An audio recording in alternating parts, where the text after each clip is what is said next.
All right. I would like to call the September meeting of the Goochland County Economic Development Authority to order. Can we determine a quorum, please? Mr. Sloan? Here. Mr. Pittuck? Here. Ms. Dearden? Here. Mr. Schmidt? Here. Mr. Collier? Here. All present, you do have a quorum. All right. We will open the citizen comment period. Do we have anyone that's going to comment? No? All right. Well, we'll go ahead and close the citizen comment period and move on to the approval of the minutes.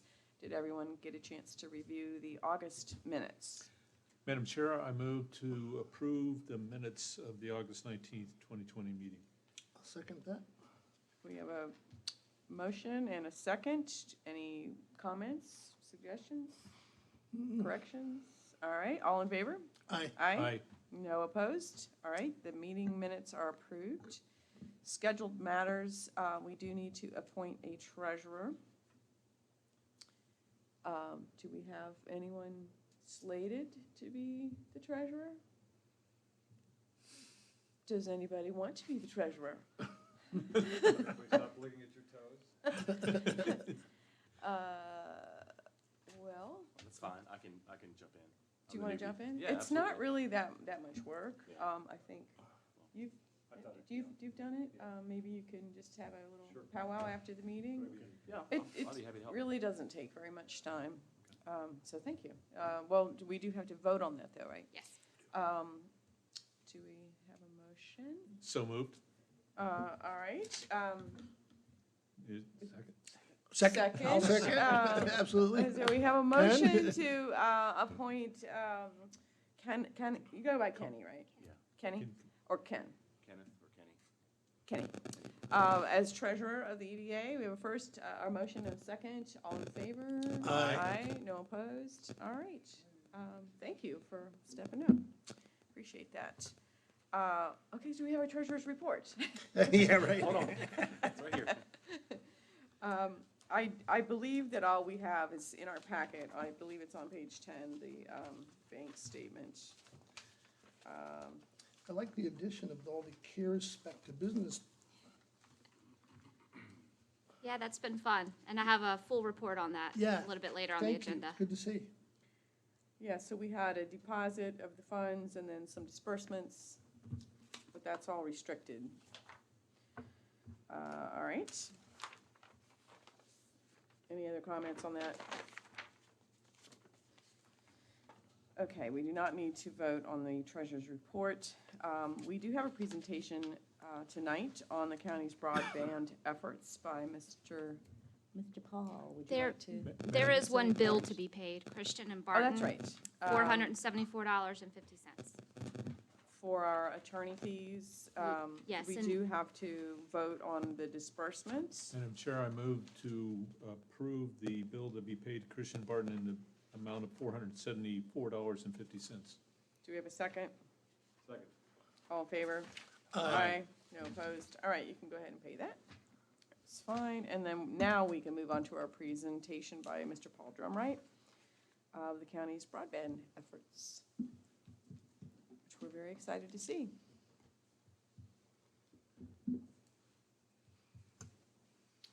Good evening, Paul Drumright, Administrative Services Manager here with the county.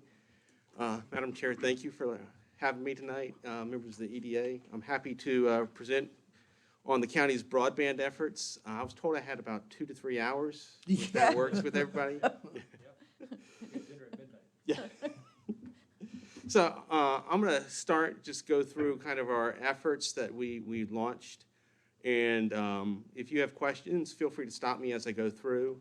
And again, we'll stop at the end and happy to answer any questions you may have regarding our efforts. Skip that. So actually, a year ago today, the county launched our 10 Steps Broadband Internet Initiative. So how appropriate to be presenting on the one-year anniversary. This initiative identified 10 steps that we put together on both short and long-term efforts to expand broadband in the county. And so it renewed our commitment. We've been working for a number of years on broadband efforts, but we took a step back and really kind of redoubled our focus to really meet the need for the community, as well as to meet a goal that the governor had set, and we adopted that as our same goal here at the county, which is within 9 years, when I believe 9 years when the governor announced it, that we would have broadband to everywhere in Goochland County where people would want it.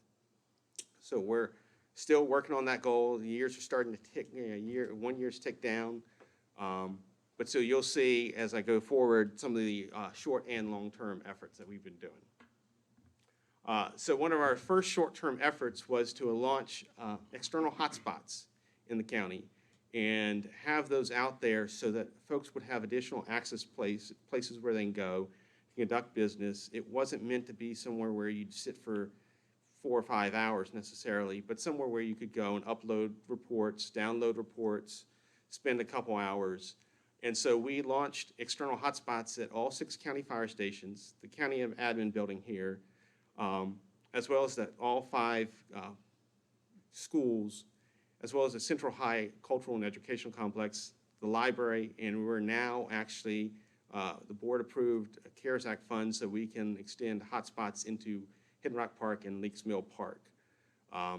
In addition, we're pursuing partnerships with local businesses, faith-based institutions, organizations that are interested in serving as hotspot locations. Question, how far out from the fire station or the building does the hotspot go? So it can go roughly like a couple 100 feet. Okay, So we've identified like parking spots. that's what I was asking, okay. So we've identified parking spots where you can go and be able to access it. Like out front here, you can go all along the front or even into the second or third row and get it. Got it. And we tested it up at each location. We've seen use of this. Fortunately or unfortunately, we launched this right before COVID happened. So we went live with the hotspots in February and did not realize the pandemic was on the horizon at the time. And so it was just one of the fortunate things that we put on our plate. So this was one of the short-term efforts. Some of the other short-term efforts is working with neighboring localities to see if we could find providers who would be interested in coming and maybe bringing their service to more than just one locality. So kind of using the greater amount of people and the land mass to attract a provider. That hasn't worked yet. As you'll see, we've gone on a different path that I won't talk about in a minute. But we did have conversations with our neighbors and providers about opportunities both here in Goochland as well as to our south in Powhatan, up into Hanover, up into Louisa as well. So another short-term or another initiative that we launched was an interactive form on our website for citizens where they could go ahead and input that they need broadband, that they do not have service, or that they're having issues with service. Because our board members, our school board members, staff get contacted when folks say, hey, I'm moving into the area, I need broadband, or my provider's not working with me. So we created an online form that can both work for if you're having trouble with a provider or if you need to identify and let us know that you do not have broadband at your address. We have received about 30, 35 or so responses through that form, and that's worked well. But we've also created a newer form that I'm going to show you now, which is an interactive broadband survey tool. This survey tool allows folks to go log in, they input their address, and they mark it on a map. They can run a speed test and show where their speed is that they're getting, if they have a provider, who their provider is, and it's all recorded into a database for us. And then it allows us to create it populates a map that you can see on your screen So far, we've had 311 responses, and we launched this at the end of July. We are in the process of rolling this out and are going to be rolling it out to more community organizations to make sure we get more folks responding. The tool, one of the important parts of this tool is we get the speed report back. And that's one of the important things as we pursue grant opportunities. They ask to, if we're applying, they ask, how can you verify that folks in the area you're proposing are unserved or have a low speed and qualify for expansion of broadband? This allows us to say, here it is. They're reporting it directly to us. You know, we've also gone and looked at that. We know it's an unserved area, but we now have valid proof that it is below the speeds that are important now in the community. That speed is 25.3. It used to be 10.1. It's now 25.3. And so getting these reports, as you can see, in the western end of the county, in the area around Crozier, are really where we have a lot of problems. So this is another tool that we've launched as part of our short-term efforts. Moving forward into our long-term efforts, one of those was to foster partnerships and focus on providers. And that was one of the things we did. When we launched our initiative a year ago, we have an open door. If a provider wanted to come meet with us, we would meet with them, talk to them, talk about what our needs were, talk about our areas where we needed service, how could we partner with them, what would it look like, their process, and all of that information. I'm happy to report that we've since really focused on 2 partnerships with 2 different providers. I'll talk about it more later. Those providers are Central Virginia Electric Co-op and their wholly owned subsidiary, Firefly Fiber Broadband, and the other is Port 80 Internet Services Solutions. They're both fiber providers, and they've both shown very interest in the county, and so we've partnered with them and kind of started really moving that relationship forward. And so I'll talk about that in a minute. One of the other long-term efforts was the financial investments. So we proposed $400,000 in investments to put towards broadband. So part of that was $200,000 in grants, another $200,000 talked about doing in loan incentives in partnership with the EDA. So if memory serves correct, it was $125,000 from the county. The EDA was agreeing to put up $75,000 for a grant, and then again for the low interest loan incentive was agreeing $75,000 with the county putting up $125,000. In addition, we also have talked with providers about tax increment incentives, and we actually have initiated one with Central Virginia Electric Co-op, where they will get rebates from their taxes that they'll pay on their new investment in the county. And so we initiated one agreement there. We have at least one provider who's interested in having conversations about using that option as well. So that's another financial incentive where it's really not the county putting up the money. They're just getting the money back that they invested in the county. So moving into, as I said, talking about partnerships. So our first partnership is with Central Virginia Electric Co-op and Firefly Fiber Broadband. This relationship actually formed a year ago and dates back previous from that as we started having conversations with them about their fiber project. So CVEC is doing a fiber project within their electric service territory to extend fiber throughout their network. And they serve over 800 accounts in Goochland County.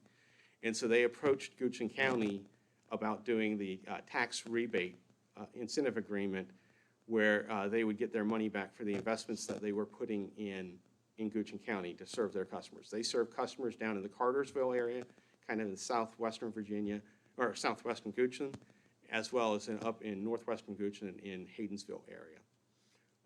So we moved forward with that. That agreement is capped at $125,000 that they will be able to get back over multiple years. At this point, they've not submitted any requests for reimbursement yet. They are in the process of building out in the Cartersville area right now. So I anticipate end of this year, beginning of next year, they will request their first amount from that in their rebate. So that partnership started a year ago. And then we also supported them as they applied for a USDA Rural Utility Service Reconnect 2019 grant.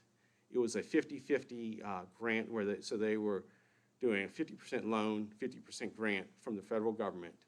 And it was including Goochland, Buckingham, and I believe a little bit of Cumberland and some other localities that they have. I think even Fluvanna. So we supported their application as they submitted that. They got awarded that at the very end of February from the federal government, right before, again, COVID happened. But so that will give them money so they can complete their work within their service network. So that's allowing them to wrap up service in the Cartersville area at the end of this year in 2020, and then they have set a goal of 2022 to wrap up in Haydensville. Do you know if they were ever able to get the permits they needed to complete their work in Cartersville? So Because of COVID, they couldn't get their crossing the river. So they are working on that, and actually had an email I was copied on that they are in the process of. So they have 2 river crossings. So they have Broadband that comes into the Columbia area, and they're crossing the James River there, as well as they're crossing the James River in the Cartersville area to come from Cumberland into Goochland. And they've ran into some issues with the Corps of Engineers getting those permits approved. I have not seen an update, but I know they were checking on where that is, but they're working on getting that addressed. They're still telling us that they have a goal to build out by the end of this year, the Cartersville area.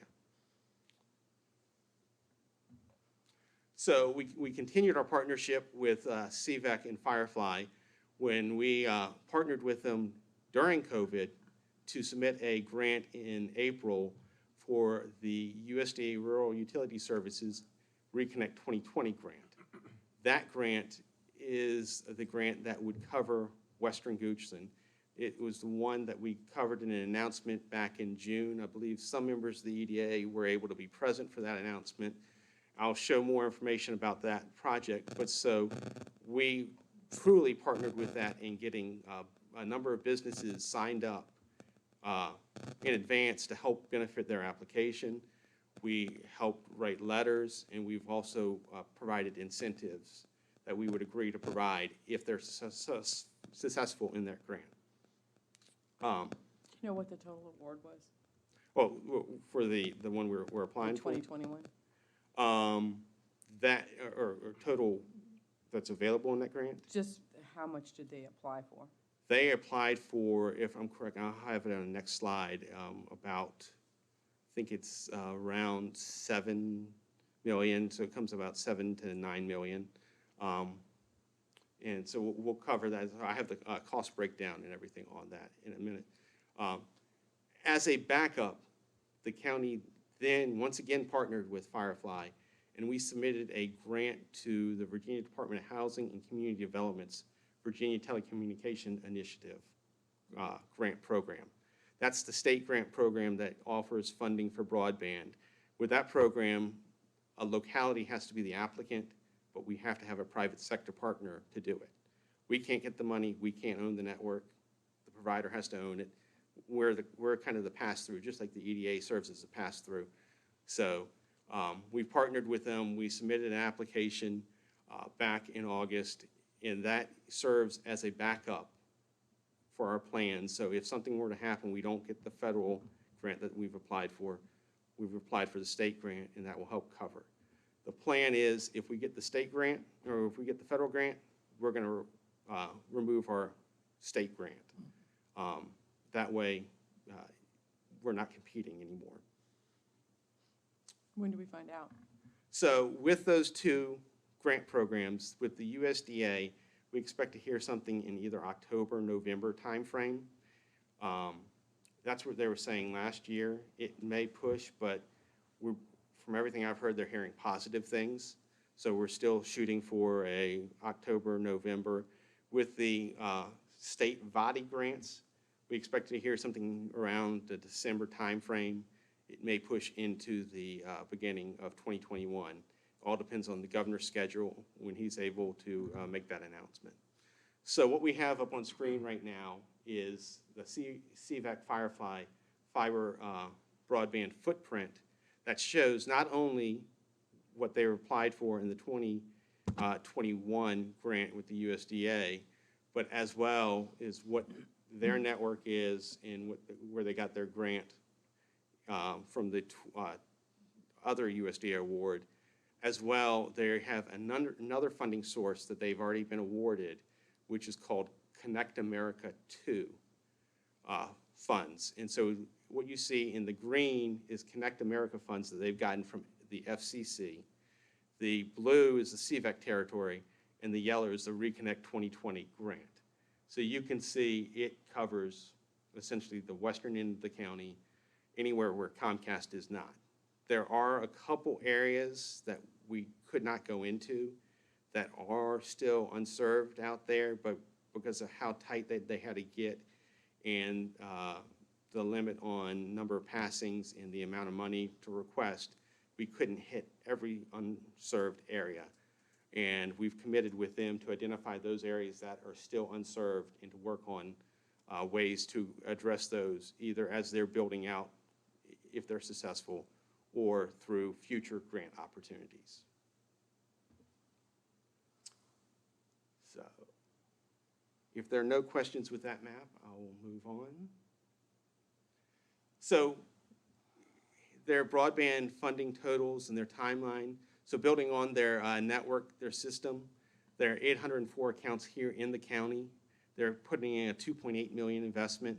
Their goal, again, is to be completed in all of that, so that down in Cartersville, up in Haydensville, will all be done by 2022. And that's part of their 5-year project. Their 5-year project, they've compressed it down into 4 years. So they've already learned how to shave off a year in doing fiber construction. We're hoping that they learn how to do that even more if we're successful with their other projects, so that they can be even quicker. So their off-system build, which would cover that yellow area, that green area, that would serve over 1,887 homes and businesses. It's a $12 million total investment, but unfortunately to do it, it is contingent on getting grant funds. And so right now, they would commit to having it done by 2023 with those grant funds. It may be able to be done quicker, but everything right now we're saying, again, is 2023. That doesn't mean, all the homes are going to be waiting till then. It just means that's the wrap-up point. Those are just connection costs, basically? The 12 million? No, the 2.8 and the. So it's not just, it's burying a fiber, running a fiber, so not just connection, but building out their network. So in their service territory, CVEC, the cooperative, will own the fiber. Outside of their electric territory, in the Dominion area, Firefly Fiber Broadband, the wholly owned subsidiary of CVEC, will own the fiber there. Firefly shares a board with CVEC right now, but in the future, that board can shift. It's a wholly owned subsidiary. That the only shareholder really is Central Virginia Electric Co-op right now. So breaking down their sources of funding, again, we talked about that Connect America Fund. That's funding through the FCC, a program that they had.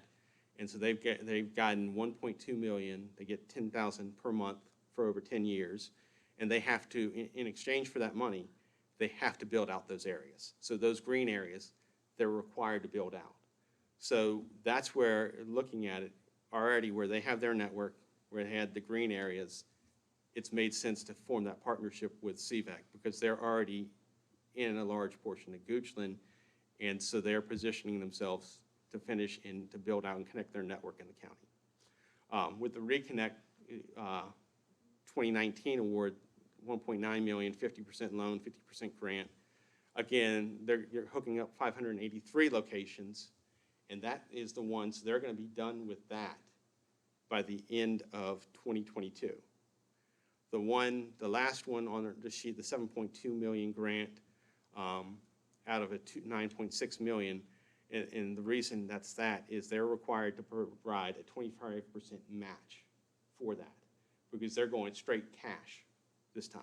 Instead of doing a 50% loan, 50% grant, when you apply for the USDA Reconnect, you have to put up a cash match.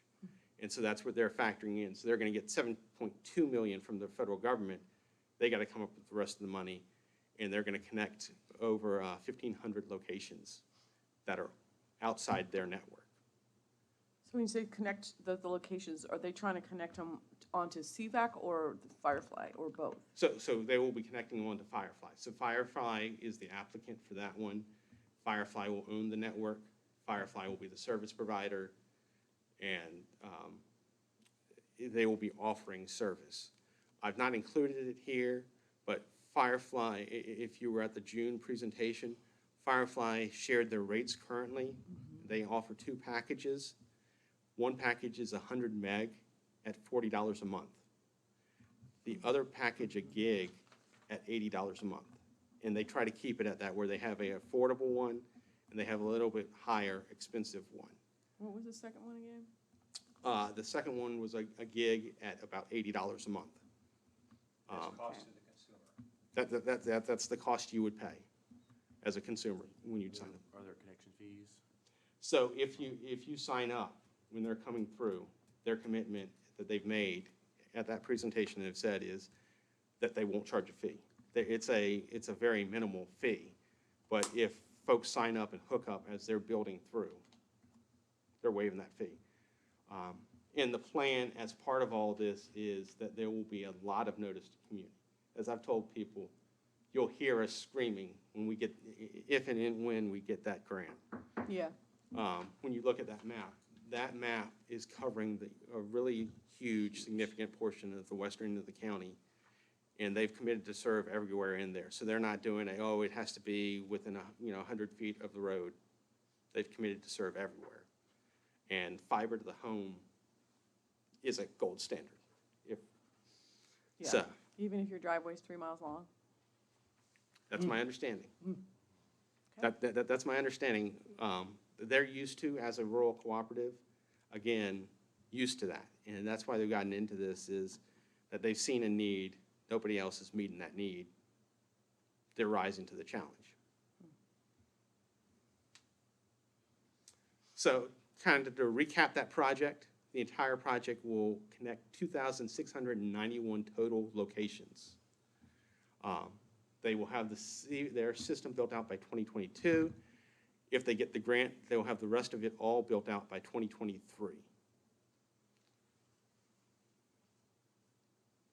And we estimated, looking at business permits, roughly around 300 folks, either businesses or folks who work from home or who've had a business license.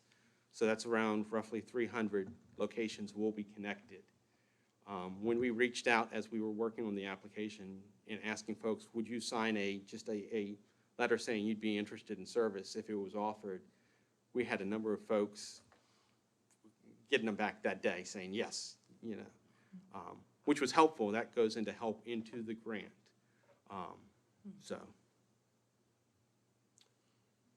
moving along with this, the county, as I mentioned, did acknowledge that we would put up financial and in-kind commitments. Our commitment for the Reconnect grant was that we would put up up to $200,000 towards the total project. It is contingent on them getting a successful grant award, and it is pursuant to a negotiated final agreement for the project. So we've not specified exactly how they'll get that money yet. Our plan would be to make sure that we have enough coverage in there to protect the county in our investment that we would give them, so it wouldn't be all straight up right away. We would look to probably structure it over time as they would hit performance measures or benchmarks in their project. We also commit to connecting all county facilities passed by Firefly, help find a mutually agreeable site so that they can locate a communications hut. Because as part of their project, they're not only actually serving in Goochland, they're also going into Cumberland, going into Powhatan, and going into a little bit of Fluvanna under the 2021, or to the 2020 grant. We've also agreed to discuss other partnership or opportunities to collaborate to decrease the time to extend broadband. One of those is the county owns fiber. We own 12 strands of dark fiber that runs from this building all the way down Route 6 and up to Byrd Elementary School. That fiber is right through the path where they want to go, and it's only just a couple miles from where they will have fiber when they come up into Cartersville area. And so we remind them, and we'll discuss the terms of being able to use that, but if they can use that to speed up their fiber deployment where they don't have to worry about getting a permit, digging, then we're happy to have that discussion and make sure that that asset is used. The Board of Supervisors will have to give them credit that they made that investment back when schools was extending fiber out to Byrd. We didn't know how we were going to use it. We just knew it would benefit the county at some point. So that was CVEC Firefly. Moving on to our other partner, as I mentioned, that we are focused on building a relationship with. This is a company called Port 80 Internet Service Solution. They are one of their owners, their managing partner, is also owns a company called Hosted Backbone, who does more work in the commercial broadband sector. Port 80 focuses, they will serve business customers, but they also focus on residential customers. They, prior to forming a partnership with us, went out on their own, working with the community, and extended fiber along Route 6, from basically where River Cliff subdivision is, all the way down to Crozier, and up into one subdivision right there. I believe it's Old Oaks there in Crozier. And so they made that investment working with members of the community, and we give them credit for going there when all other providers we would talk to could never go in and serve the Crozier area or even hit the homes along Route 6. So as we came time looking at applying for the state grant opportunity, we partnered with them. We submitted a application again to the Virginia Department of Housing and Community Development's VADI 2020 grant program. The total cost of the project is just over $2 million. They're requesting $1.5 million in funding through the VADI, and it would connect 774 passings in the Crozier-Cardwell Road area, as well as up in Oilville. And so we identified those areas. Again, looking at that map, it was areas that were known to us as unserved for a number of years. We could not get providers to go in there. And so we targeted that area, as well as then targeted up in the Oilville area, where it also lacks a broadband provider. And so we put together that project and submitted the application. As you can see here on the screen, and our GIS folks put together these fancy maps. Over on the left side of it is the Crozier-Cardwell Road area. So we finished the piece going east from Cardwell Road, all the way down, hit all the homes down there right before you get to the creek. We also go south of Route 6, and then we go all the way up Cardwell Road, hitting the roads that come off of that, and hitting all the subdivisions that we didn't have. We hit Genito, and then we hit Shallowwell Road as well. Those are areas where it has been a hole in that area. Fortunately, right there in the Crozier area, service again was put in already, and so businesses there have been able to get broadband. But this will now extend to businesses as well as homes. There's at least 2 or 3 churches along Cardwell Road. And then, as you can see on the right, we're up in Oilville hitting subdivisions. We dip actually a little bit into Hanover and a little bit into Louisa. hitting a couple homes. But this is another area that for a number of years didn't have a provider. And so that's why we targeted it. I'm going to take a moment, and I'll mention more about the program in a minute, but if you'll note the hatched areas, those hatched areas are a new FCC program that I'll talk about at the very end. So if we're not successful with this grant, we'll look at other opportunities. Providers may look at pursuing service into those hatched areas, again, getting federal funds to be able to deploy into there. But so this is the Port 80 Internet Service Solution, what we're planning to do in the Cardwell Road, Crozier, Oilville area. And between CVEC Firefly's project and this, we're putting if we're successful, we will put a sizable dent into the unserved areas of the county. We'll still have pockets that we're going to need to address as we go forward, and we'll work with the existing providers, if there's a new provider, to address those and to get the final pieces of that puzzle. But if we can lock these areas in, then we can go focus on the last piece and get everything on a timeline moving forward. So with Port 80, we agreed again to put up financial and in-kind commitments. For their project, we agreed to fund up to $100,000 toward the project. Has to be, again, they get a successful award, and we negotiate an agreement with them of when they will get their money and how it will be dispersed to them. We had to sign an agreement anyway with the state to disperse the money that we'll get from the state, and so we'll make sure all of that gets wrapped in. We agreed to connect any county facilities to Port 80 Internet Services Solution, and then to discuss any other opportunities that may come about where we can extend broadband. To kind of wrap up where we are with the financial commitments. So the county with CVEC agreed to a $125,000 initial broadband incentive rebate agreement. We've not given any of that money out yet because they've not paid that money in and they've not made a request for it. General fund money, 125K? Yeah, so it would be, so they would pay into the general fund with their taxes and then we would reimburse it. Now it's capped at $125,000. They agreed to that cap. So it may be that they don't pay that much, that their taxes wind up being less. That's what we'll reimburse, but so that's the amount we'll hit. If they pay taxes and it goes above that, we'll have to either discuss renegotiating an agreement or we just pay the $125,000 and that's it. We agreed funding up to $200,000 towards Firefly Fiber Broadband's project, and we agreed to the $100,000 towards Port 80 Internet Service Solutions project. So just as a clarification, the EDA is committed $150,000 in grants and loans, but it would be split between Firefly and Port 80. So yes, the EDA has committed to agreeing $150,000 split between the grants and the loans. The county has the rest. We've not discussed exactly where the funding for all that will come from. The county can cover it all on our own if the EDA is not comfortable at giving any of that.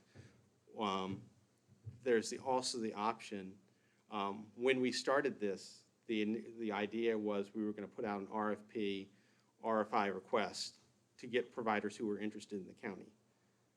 We were in the process of doing that when Firefly knocked on our door and said, by the way, we're applying for this huge area. Would you like to partner with us? Hello? That's when we said, hold up, Yeah. let's focus on that. And then we also working with Port 80, and so it didn't make sense to move forward on that at time. But so the idea was possibly to be loaning out some money to providers. And so that would be a conversation for the future as we look at the commitment, is if the EDA is comfortable switching, or even the county's comfortable switching, the loan portion of the project into a grant component or a forgivable loan. That's, again, there's a couple moving pieces we need to get to before we can have that conversation. But I will say it is important to just have those financial incentives there.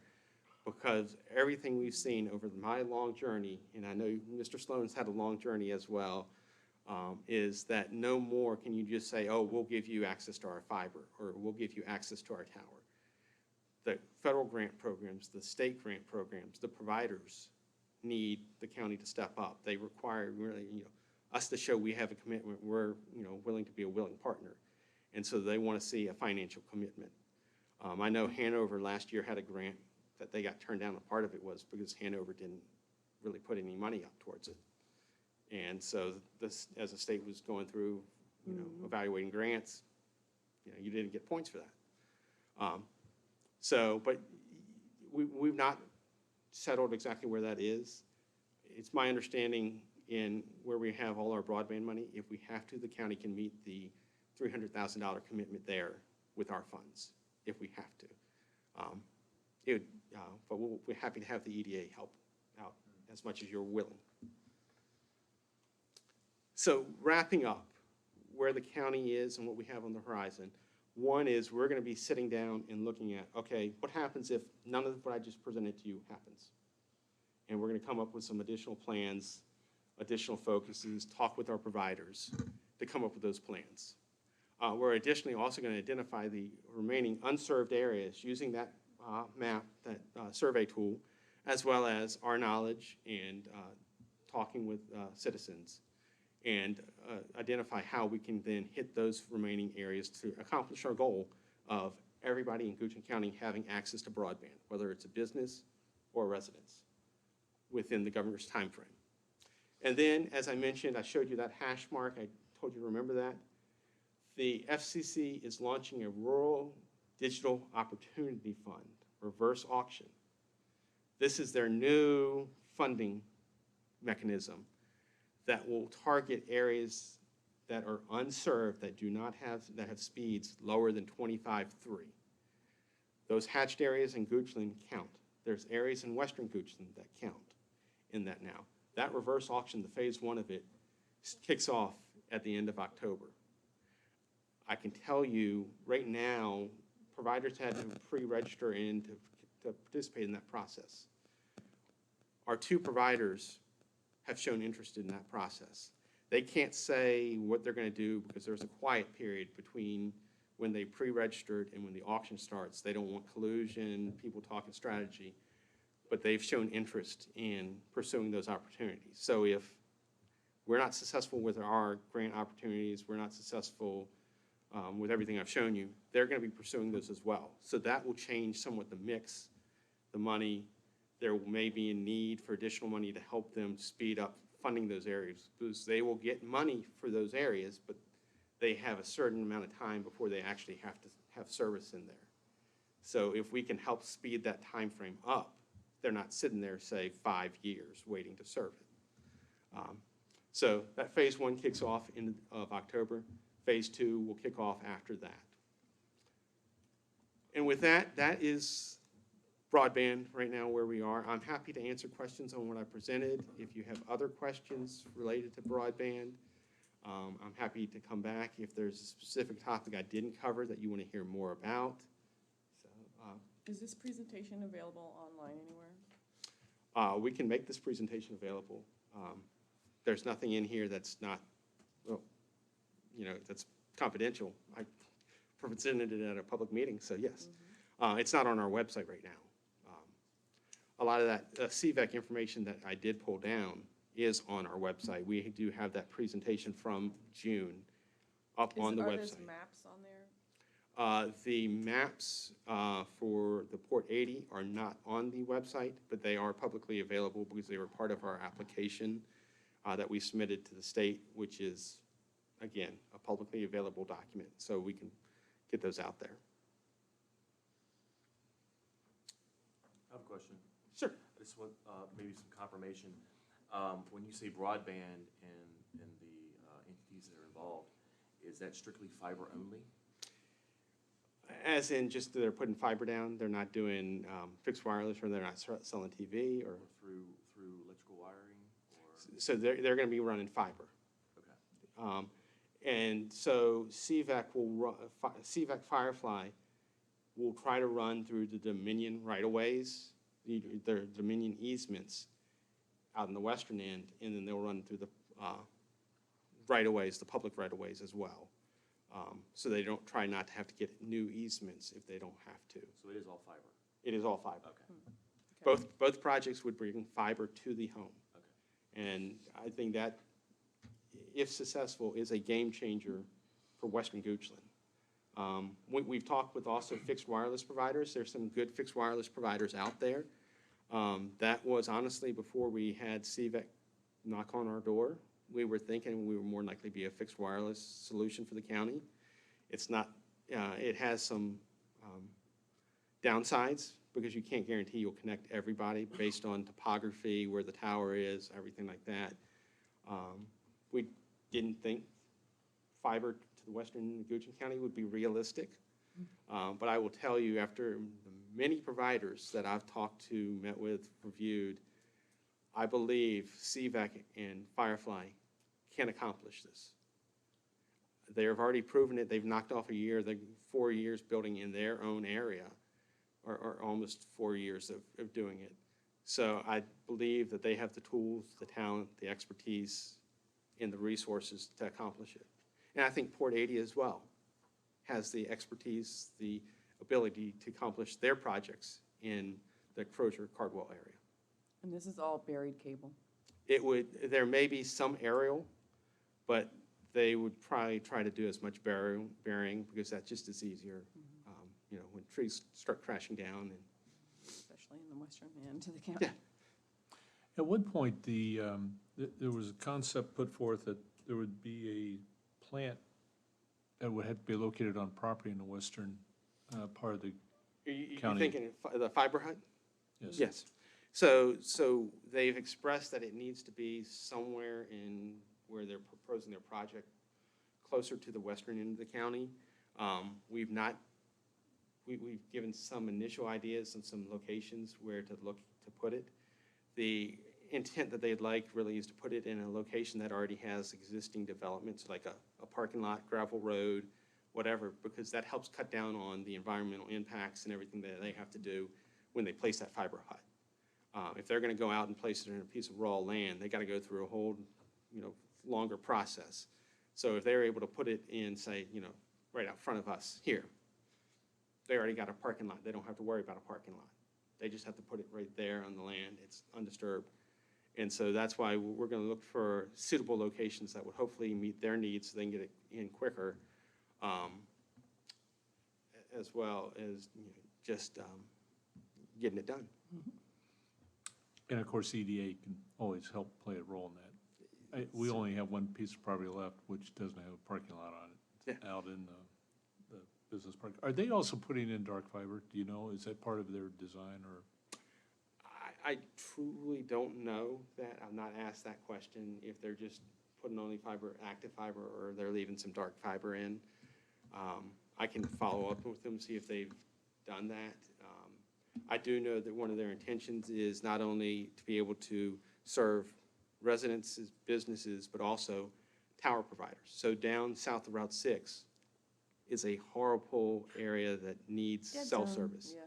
One of the issues is there's no fiber down there. There's no provider right now who would go down there and install, so you can put a cell tower. They're willing to be a partner, connect cell towers. We already have a number of cell towers in the western end of the county. Some of them have fiber to them, some don't. And so that's the other thing, is that they're banking on that they'll be able to serve that as another customer, add that to their mix. So that's the link to EDA. That's the economic development part. Basically creating more capacity, right? Yeah. Because we're not, I would, as an EDA, without sounding cold, we're not really interested in residential. But- Basically, we're serving business. Exactly, and we do have a number of businesses in the west end of the county that do not have any service right now. And I could step in and actually say during COVID times, there's been a lot of talk about how quality of life is really what's attracting businesses now to locations because of workforce. So people are working from home. So Talent has fled larger cities, think of like New York and things like that, and they've left those large metropolitan areas and they're coming out to more rural areas, but they need internet to live here. And so businesses then will follow talent. So if you have talent living in your community, then you will get businesses. So that is also another hook, if you will, for the EDA. And I'll say in responses that I've seen, I've heard from a number of folks who have businesses that they run from their home. I talked with at least one this week who said, you know, I run a IT business out of my home, and I'm using a wireless provider right now. It's working, but yeah, I will sign up in a heartbeat for the fiber so that I can be able to monitor and go into systems from his location in Western Goochland.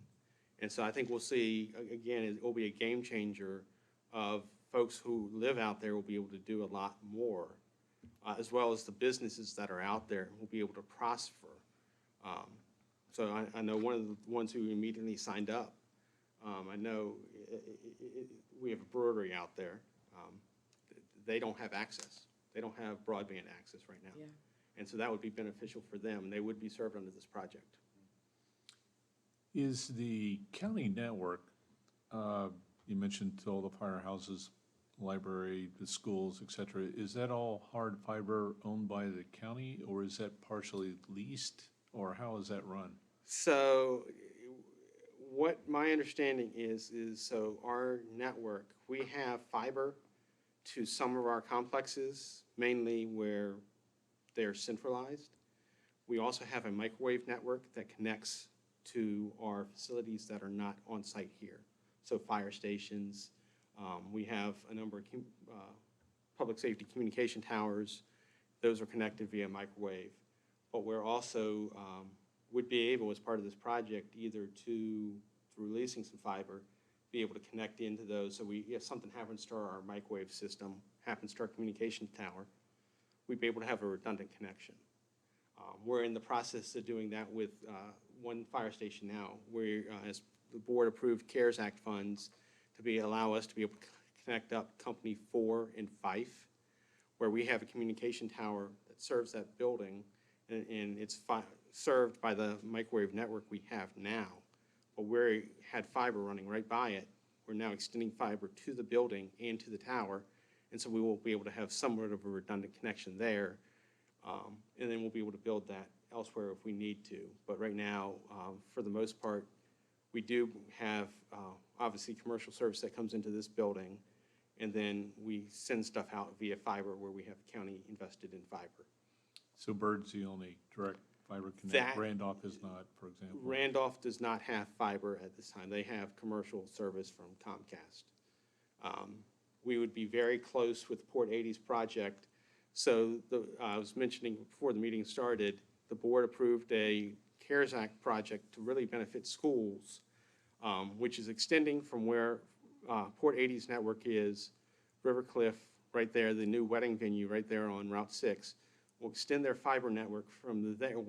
Port 80 is extending their fiber network from that point all the way into the county's emergency communication center. The county's paying for a connection that would allow schools to have a second connection. Right now, schools only have one connection for their internet. The county has multiple connections for redundant purposes.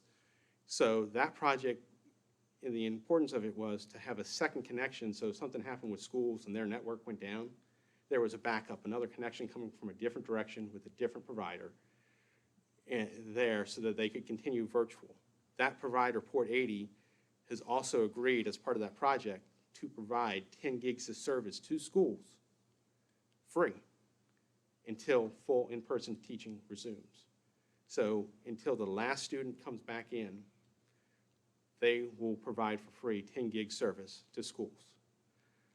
After that, schools will be able to negotiate an agreement. There's a rate that they can pay, and they can keep the service, they can cut the service off.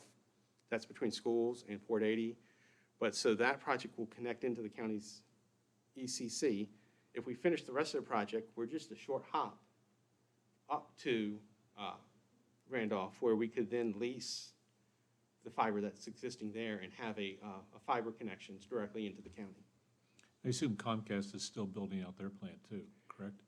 Comcast is building out their plant. We are happy to work with them, and we do work with them. Unfortunately, their build-outs usually require customers to put a contribution in, and those contributions are not cheap contributions. We would pursue grant opportunities with them.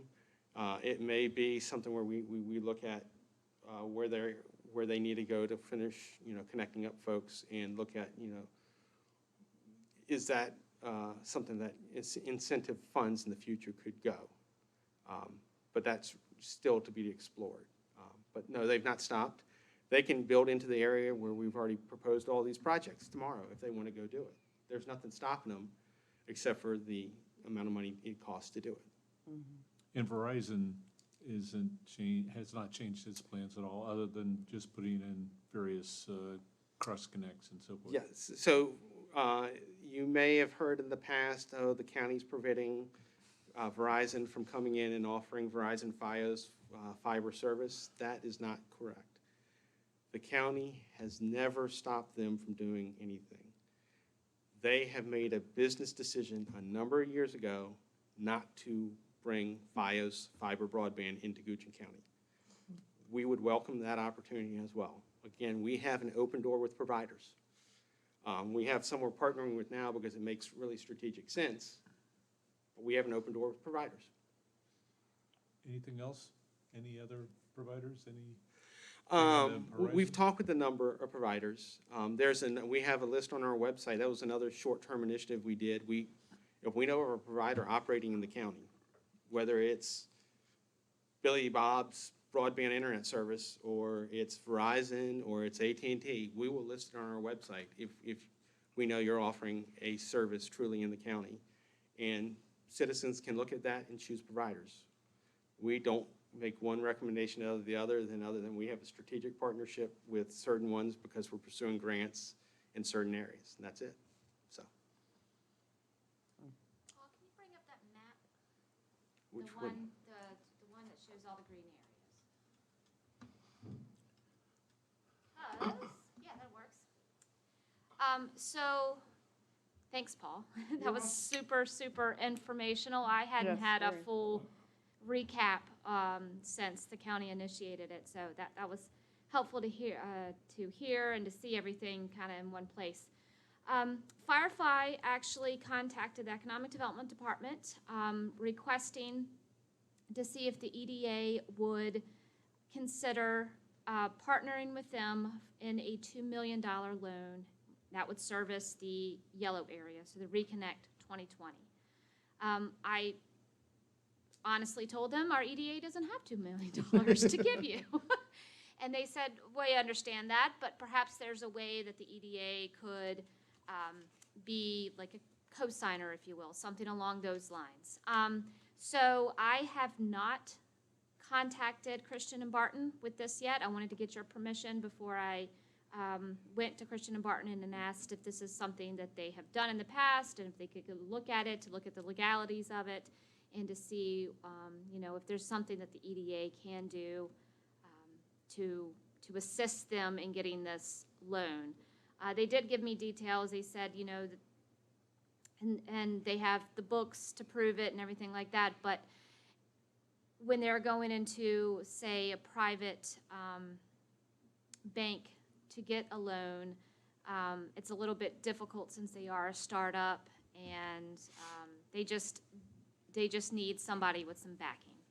So my question to you is, do you want me to contact Michael Guanzam with this request and just get his take on it? Madam Chair, I would say definitely yes, and I would also offer the concept of bonding, a bond issuance. Yeah, I thought about that too. Because that's I what mean, we're here for. that's what we're here for. Probably And- feel more comfortable doing a bond than I would a loan. Yeah. But I think we should still find out what the potential possibility are, both. Excellent. I will Had they email him mentioned tomorrow. the possibility of a bond? I did a little research on it, and I'm not clear on whether it would be allowed.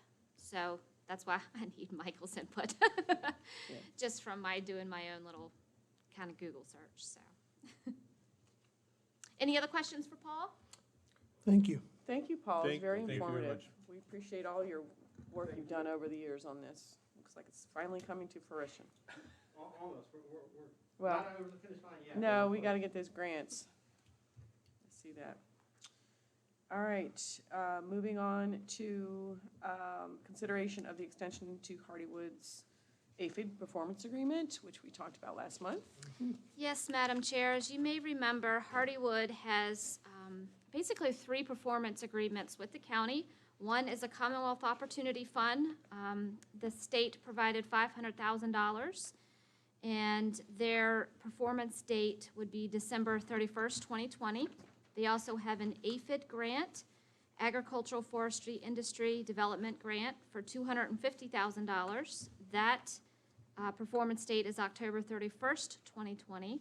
And then there was a local incentive, basically matching and exceeding those 2 grants for up to $1 million. So, and that performance date is December 31st, 2020. I have sat down and had many meetings with Hardywood over the last couple months, and you know, they were ready to pull the trigger and to make some more investments, and COVID hit, and it just didn't make sense for them to do that. They are currently at 74% on their capital investment, meeting their goals. They're at 23% meeting their goals on their jobs, and 57% meeting their goals on the Virginia-grown products. So tonight, I'm only asking for the APHID extension. We will be back in November to do the COF and the local extension. The VEDP board, which is Virginia Economic Development Partnership Board, has to vote on the COF extension before the county can do so. So they're a little out of line, but the APHID needs to be done before the end of October. So if the EDA is willing, I would ask that you would vote to extend that performance agreement, the APHID performance agreement. The new date would be January 31st, 2022, so that would be 15-month extension. Madam Chair, I move that we extend the Hardywood APHID performance agreement. I'll second that. Any further discussion? All in favor? Aye. It's unanimous. Thank you so much. Okay, thank you for doing that. All right, where am I? Let's see here. COVID. Moving on to the COVID business assistance grants. Yeah, so our Back to Business grant launched on August 19th, so the morning after you guys voted it in. We had $150,000 to give out. So far, we've given out $46,367 to 12 different businesses. $10,000 grant is the highest amount, and $353 is the lowest, and the average is around $3,863 that we've kind of given out to those 12 businesses. The industries, most are food, retail, and service industries. It's slowed down over the last week. I just got one more in today, so I still have $100,000 that I want to give to our businesses. So I might be looking at tweaking some of the guidelines on it, and if so, I will bring it back to you for approval. But so I was happy to be able to give out at least $46,000 so far to help our businesses. You don't happen to know if there's more checks for me to sign, do you? I don't know. I signed a bunch of them. I signed all the ones that are listed in Okay. there. Yeah, I don't know. Finance and Lisa have been on vacation this week, so. Oh, okay. Good week for vacation. Yes, it is. So- Okay. Yeah, I do have Casey left me notes to give a new business update. Okay. So the Virginia Tech Industry Analysis, we did receive a draft of the existing and emerging clusters, and we are currently under review.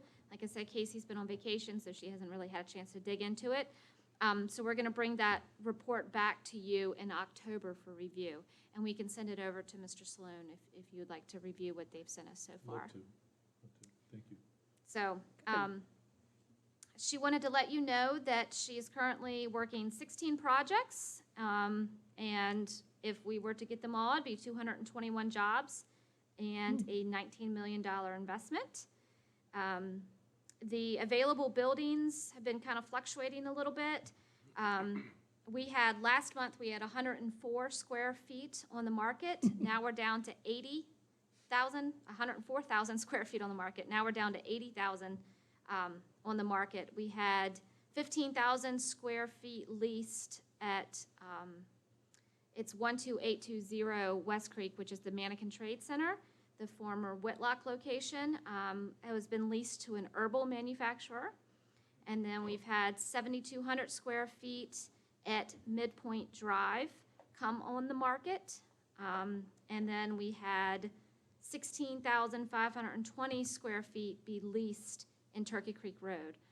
That was a vacant property, so that's been leased. Casey hosted a Graker new member reception virtually.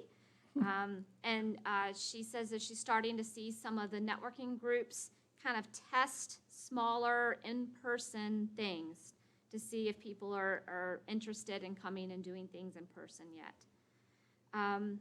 We also have been talking with the Go Virginia funds for Virginia Bio. They are putting in a grant application for a statewide bioscience. What they want to do is to basically make connections between different bioscience pockets that are all across the state.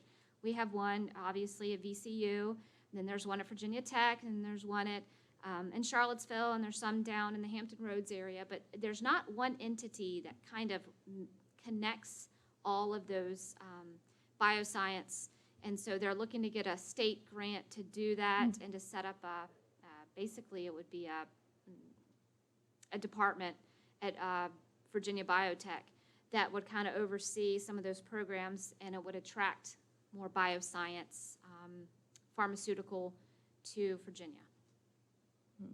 So we've been walking through what that looks like, and that's it for new business from her.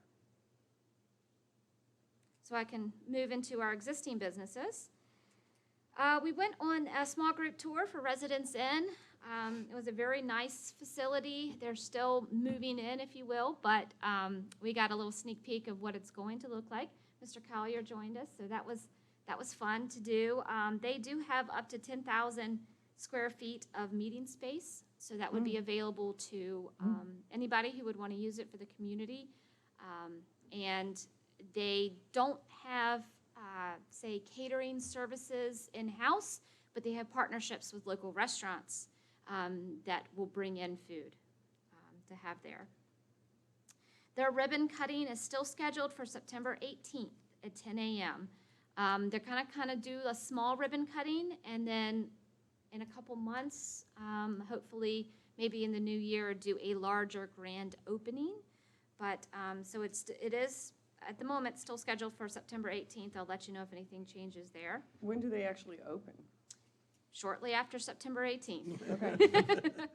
Yeah. So they're working on getting their CEO basically. Last month I brought to you an idea celebration park that was put on by the Shed. They're offering COVID-friendly outdoor event space, and they have actually submitted their application to extend it to November 30th. So they'll be doing events outside, under tents, every weekend-ish around the Mannequin Town area. So they're gonna set up some tent on a permanent basis for the next 3 months? Yes. Because they're not gonna put it up and take it down, put it up and take it down. They're gonna put it right behind the farmer's market, Are they? between the market and the golf course, which is gonna be fun, because we get golf balls off of there all the Dodging time. golf balls. Yeah, I mean, I talked to Scott Gazer, who's the owner of the property there, and he said that they don't have any weddings planned, otherwise they'd be starting. Yeah, which is why they extended it to November. And they were trying to do a giveaway, a wedding, so I don't know if that promotion went out this week or not. It was supposed to go out over the radio and on TV and things like that, so to try to get more excitement buzz. around the idea, right? There is a new restaurant opening in Goochland at the old Hickory Notch building. It's Gigi's Restaurant. It is a same owner as Bella Cecilia. They'll be serving pizzas and sandwiches and good kind of quick to-go foods to serve the kind of central area of the county there.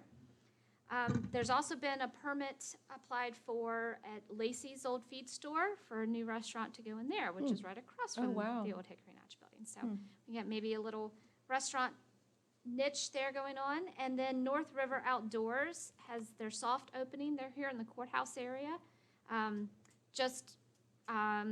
Parking lot over from our new building. And they're interested in doing a ribbon cutting, but right now they just have a soft opening. So they are open. And that is all for existing businesses that I have. Thank you. Can't tell us what kind of restaurant's going in Lacey's, can you? I believe it's barbecue. We need something other than barbecue and pizza. Got some Thai food or Vietnamese food, man, come on. Sushi. I don't see that in central Goochland. Love it. Well, I'm pleased to hear that that building is going to be used again, though. Sad to see it empty. About a year, maybe? Yeah, Piedmont Smokehouse was in there for quite some time doing catering and It took them like 18 months to get their permit, Yeah. and then they didn't last very long after that. so, Okay, thank you. yes. Any other business? Anybody have any other business they want to bring up? And I actually do not have a closed session. I just put it on Oh, there just in just in case we case. needed it, and Oh, we Oh, wow. don't. fabulous. Okay. Cool. Well, thank you then. I will go ahead and officially close the meeting. We will be meeting again on October the 21st. So Wonderful. we'll see you then. Thank you.